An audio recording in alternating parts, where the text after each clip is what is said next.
can there be a civilization without a strong military, but which is still difficult to attack? That's what we're about to find out as we look at the Minoans.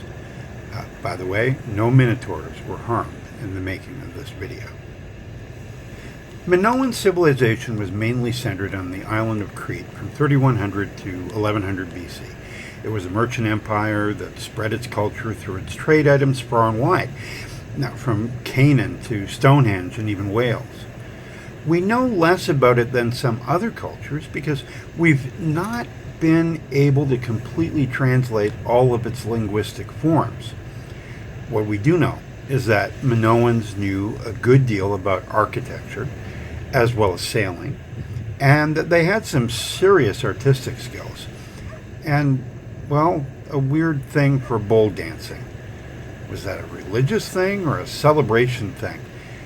And then there was the legendary King Minos's Minotaur in the Maze. A lot of bowl, really. But this is a Minotaur-free zone. We're going to try and stick to the facts in designing a version of the Minoans for Civ 7.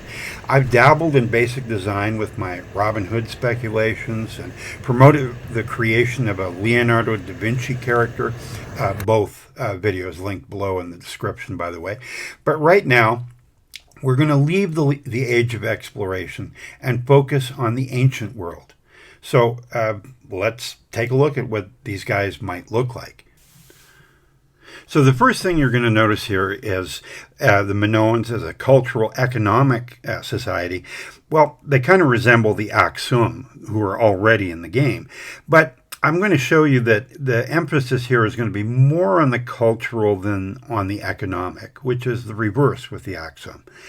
Now, their geographical biases are coastal and, well, volcano, for a bit of a twist, a bit of a negative bias here. And they have as their special ability plus 10% production towards all buildings in all cities. But at the same time, they may not build walls. There's actually very little evidence of walls in Minoan culture. I don't mean house walls. I mean, fortifications and that type of thing, which leads us next to buildings. I've given them two types of buildings here. For one thing, a little bit of a defensive ability in a watchtower, which gives an entire settlement plus one site. The maze is a little more protective. Every settlement can get a maze. If they build it. It provides plus one war support. And the only thing is you have to sacrifice one population, I guess, to the Minotaur that's in the maze to build the maze. And the war support, though, is stackable. And I think we see here how maybe the Minoans can't necessarily prevent somebody from attacking them, but they're definitely going to make them not want to stay all that long with all the war support building up against them. What else do we have here? We have a special unit, the Snake Goddess. You'll see her in a lot of pictures and frescoes and pottery in the artifacts of Minoan culture. In our case, she is going to heal units at plus 15% a turn, units in her radius, whether on the battlefield or wherever. So she's like a commander, except she has no attack, and she can only heal. And you still have commanders. Knossos Palace, you get happiness in the city where it's built equal to 10% of the civilization's total culture. So I think that's pretty handy. It's not too bad. Next up, we'll take a look here at Minoan Civics and their civic tree. Although, well, as you can see here, I don't have it in a tree shape just yet.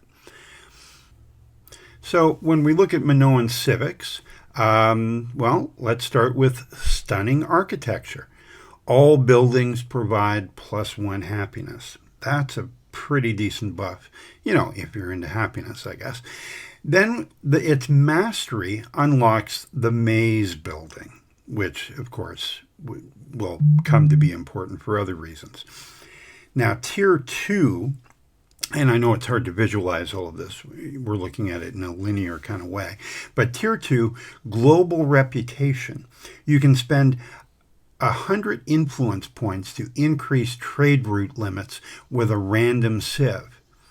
So that's kind of handy, but it is a random civ. You don't get to choose that part. The social policy here, linear A, a language that was never decoded or figured out, and this is my little joke here, adds 15% chance of espionage success. They're using a code you can't break, essentially. Now, frescoes, another civic, adds +1 gold to fishing keys, because fishing keys were recently nerfed during the exploration age, and I think that's kind of sad, so I want to do something about that. Now, Tier 2, related to this one, we have a social policy with international market, which adds +1 influence to fishing keys. And then another social policy, Minotaur elixir, adds +3 while defending. Now, with King Minos's navy, we see that ships may move +1 hex. And then there's a social policy associated with King Minos. The Minotaur elixir adds +3 while defending. So, the Minotaur showed up one way or another. And remember, that's only while defending, not attacking. There's a mastery here as well. Icarus's wings. Units get +1 visibility, but they heal 10% slower. Oops, I fell. And then there's also a +1 settlement limit, in case you want to add that extra maze to help toughen up your war support. Now, at Tier 2, we have matriarchy, which unlocks the snake goddess, the special unit. Now, the mastery here increases the snake goddess's healing radius by 1 ring. Finally, we have religious ecstasy. There's a social policy here. Bull dancers, again with the bull, add +1 culture adjacency to culture buildings. And the mastery adds +1 gold adjacency to culture buildings. So there we have it. Now, I'm sure there are some holes or inconsistencies in this. It's something I've been dreaming up over a little while. Lots of changes.